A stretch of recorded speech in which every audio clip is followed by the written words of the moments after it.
नमस्कार मेरे प्यारे बच्चों। तो आज हम पढ़ेंगे माइक्रोस्पोर की स्ट्रक्चर। किसकी? माइक्रोस्पोर की स्ट्रक्चर। तो structure of microspore, structure of microspore. Microspore, अच्छा माइक्रोस्पोर को पॉलन ग्रेन भी तो कहते हैं। तो ये स्ट्रक्चर है माइक्रोस्पोर की।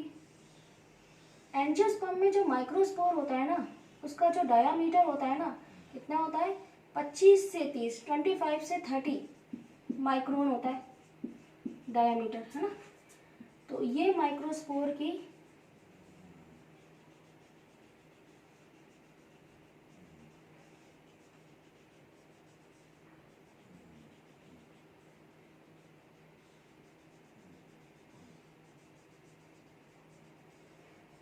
बाहर वाली एक्साइन थिक होती है, एक्साइन, है ना, और अंदर वाली होती है इंटाइन।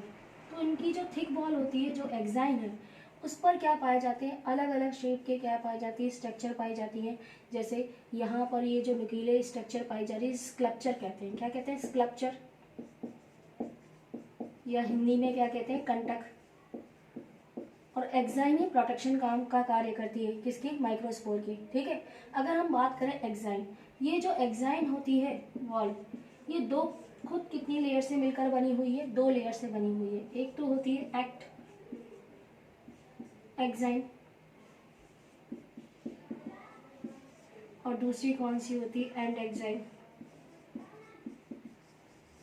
अब हम बात करेंगे, जो एक्ट एक्साइन होती है वो डिसकंटिन्यूअस होती है, असतत रूप से बनती है, जिसके कारण क्या होता है? एंड एक्साइन होती है, उसके ऊपर क्या बन जाएंगे? जर्म पोर बन जाएंगे। क्या बन जाएंगे? जर्म पोर बन जाएंगे। ठीक है। तो एक्ट एक्साइन क्या होती है? डिसकंटिन्यूअस बनती है, जबकि एंड एक्साइन क्या होती है? कंटिन्यूअस लेयर होती है। ठीक।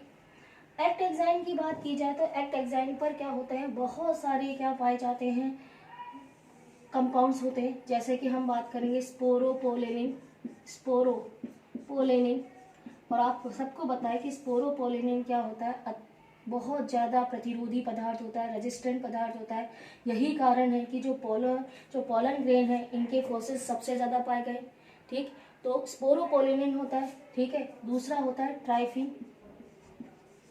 बच्चों, मैंने बताया था आपको कि ये जो ट्राइफिन होता है, ये क्या होता है? हाइड्रोफिलिक नेचर का होता है। किसका? हाइड्रोफिलिक नेचर का। और ये जल को ग्रहण करके क्या होता है? जल को इजीली क्या कर लेता है? ग्रहण कर लेता है, अब्सॉर्ब कर लेता है, जिसके कारण जो ये माइक्रोस्पोर होते हैं, जिनका दूसरा नाम क्या है? पॉलन ग्रेन, इजीली क्या हो जाते हैं? जर्मिनेट। तो ट्राइफिन जो होता है पॉलन ग्रेन के जर्मिनेशन में क्या होता है? सहायक होता है।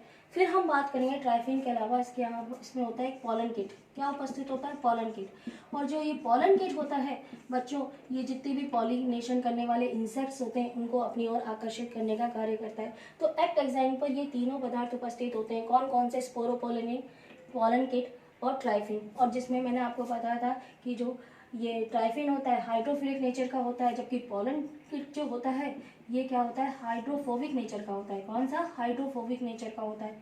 ठीक है।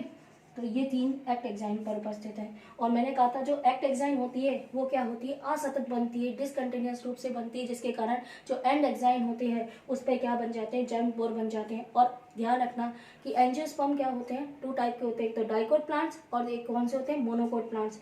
ये जर्म पोर की जो संख्या होती है डाइकोट प्लांट में अलग होती है और मोनोकोट प्लांट्स में अलग होती है। तो डाइकोट प्लांट में जो एक्साइन है उस पर कितने जर्म पोर उपस्थित होते हैं? तो डाइकोट प्लांट में कितने होंगे? 3। ठीक। और मोनोकोट प्लांट में कितने होते हैं? 1 उपस्थित होता है। ठीक। और एक्साइन का काम क्या होता है? प्रोटेक्शन करना। क्या करना? प्रोटेक्शन करना माइक्रोस्पोर की। अब हम बात करते हैं दूसरी वॉल कौन सी होती है? इंटाइन। इंटाइन कैसी होती है? पतली होती है, सॉफ्ट होती है। और इंटाइन का काम क्या होता है? ये पॉलन ट्यूब का निर्माण करती है। किसका निर्माण करती है? पॉलन ट्यूब का निर्माण करती है। किसका? पॉलन ट्यूब का। और इंटाइन बनती किसकी है?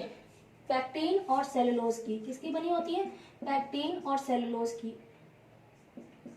की, ठीक है। अब हम बात करेंगे माइक्रोस्पोर के अंदर होता क्या है? एक हैप्लॉइड न्यूक्लियस होगा। क्या होगा? Haploid nucleus. क्यों हैप्लॉइड न्यूक्लियस होगा? क्योंकि माइक्रोस्पोर के निर्माण से पहले कौन सा डिवीजन होता है?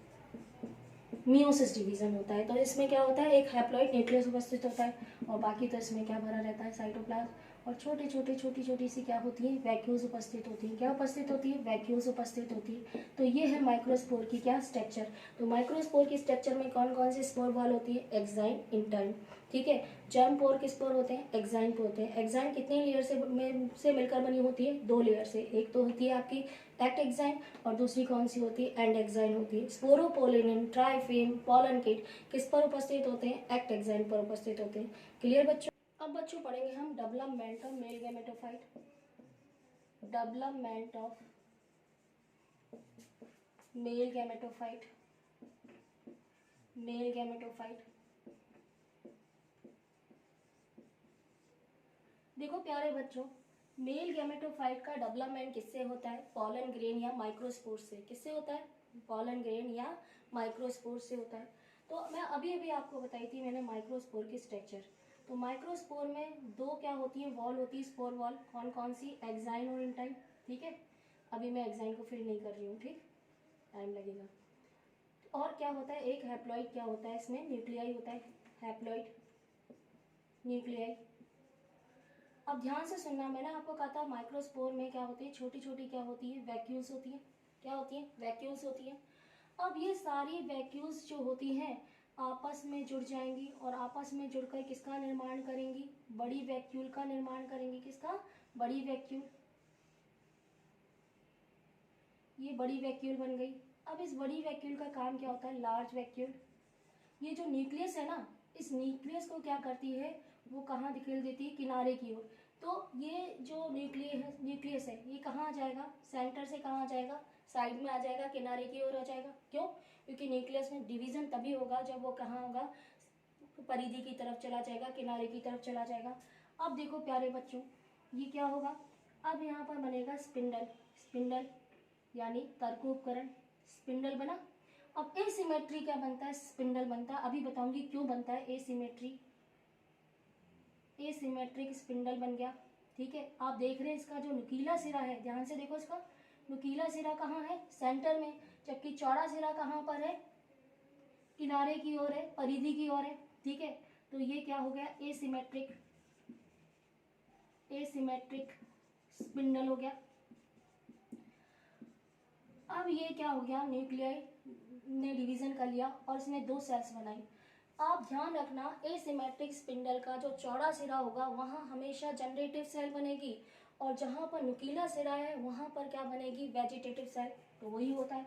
अब क्या होगा, इसकी जो चौड़ा सिरा है उसकी तरफ किसका निर्माण हो जाएगा, वही किसका, जनरेटिव सेल का। ये जनरेटिव सेल बन गई है ना, छोटी होती है, ठीक। और ये बड़ी क्या होती है, पूरी की पूरी क्या हो गई, वेजिटेटिव सेल। ये वेजिटेटिव सेल जिसे आप क्या कहते हैं, ट्यूब सेल भी कहते हैं। क्या बोलेंगे, इसका दूसरा नाम क्या है, ट्यूब सेल, ट्यूब सेल, ठीक। और इसमें क्या होता है, जो न्यूक्लियस होता है उसकी जो शेप होती है इर्रेगुलर होती है। न्यूक्लियस की शेप क्या होती है, इर्रेगुलर होती है। ये इसका न्यूक्लियस है, इसका वेजिटेटिव सेल का। और जो जनरेटिव सेल होती है हमेशा साइड में बनती है, कहाँ पर, स्पिंडल के चौड़े सिरे की ओर।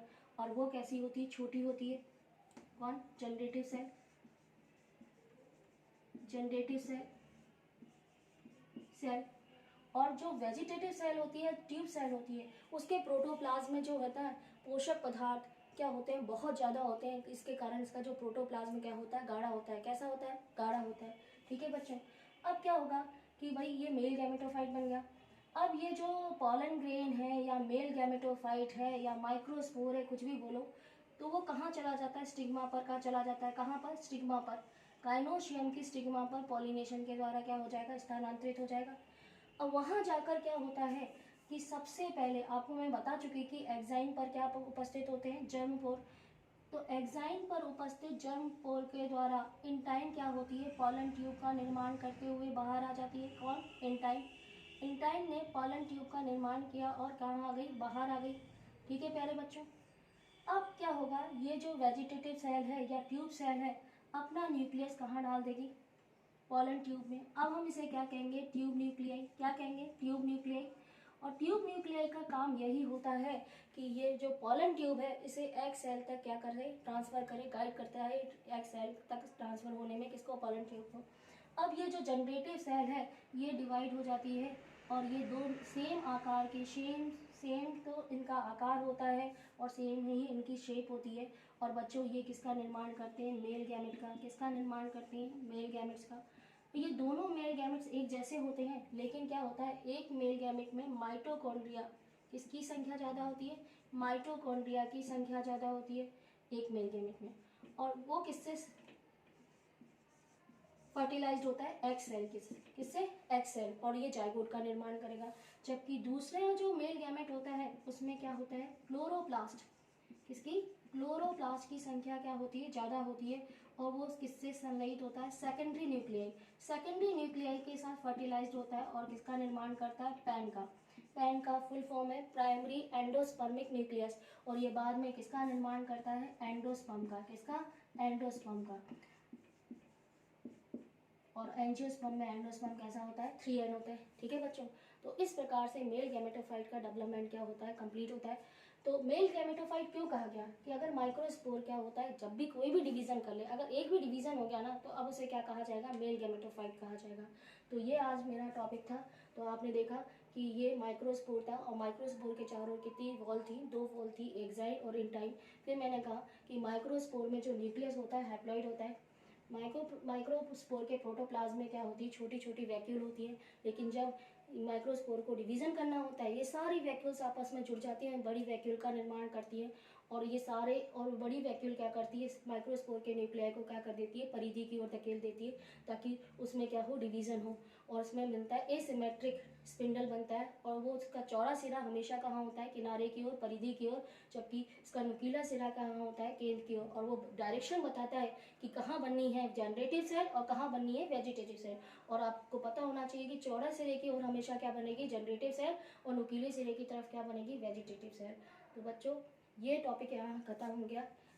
इस टॉपिक से रिलेटेड मैं एक क्वेश्चन पूछ रही हूँ, उसका आंसर आप मुझे नीचे कमेंट्स बॉक्स में लिखना।